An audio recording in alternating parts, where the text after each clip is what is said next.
এইখান থেকে একটা লাইন নিয়ে গেছে ওইখানটাতে, ওই ক্যান্টিলিভারে, ওটা এই দিক থেকে শর্ট করে ডাইনিং দিয়ে করা আছে, তার জন্য এইদিকে দেওয়া হয়েছে। এটা ডাইনিংয়ের মেন লাইনটা বাকি থেকে শর্ট করে নিয়ে যেয়ে বোর্ডে নামিয়েছি জয়েন্ট বক্সে, যাতে সিঙ্গেল পাইপ না ফেলতে হয়।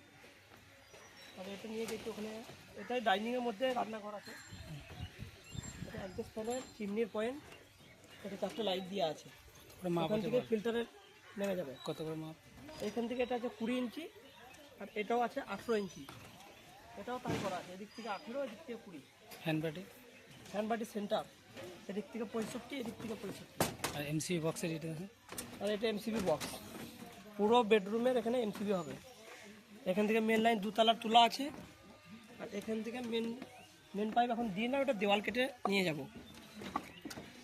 এখান থেকে এটা মেন লাইন ফেলা আছে রুমের এমসিবি দিকে। এটা এখান থেকে 4টে হ্যান্ডবাটি নিয়ে 3টে, আর এদিকে লাইট একটা, 4টে পয়েন্ট একটাতে নামানো আছে। কত করে মাপ আছে? এটা আছে 30 ইঞ্চি। নিচে কি আছে? হুড আছে।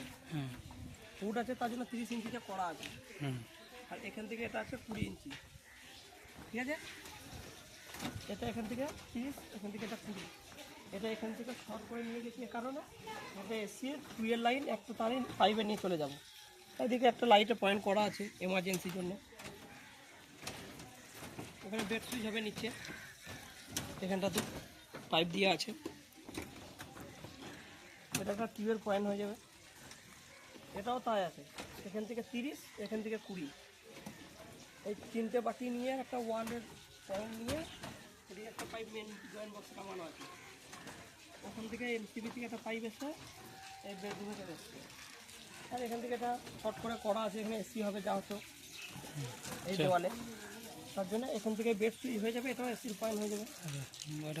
এটা এখান থেকে শর্ট করে এরকমভাবে নিয়ে যেয়ে সিঁড়ির চাতাল দিকে নিয়ে ডাইনিংয়ে করা দিয়ে আছে, যাতে এর সুইচ ডাইনিংয়ে হয়, তার জন্য। বলেন কিছু আপনি। কি বলবো, আর যদি কাজের কখনো প্রয়োজন হয় তা নাম্বার দিয়ে দেবে, নাম্বারে কন্ট্যাক্ট করে নিও।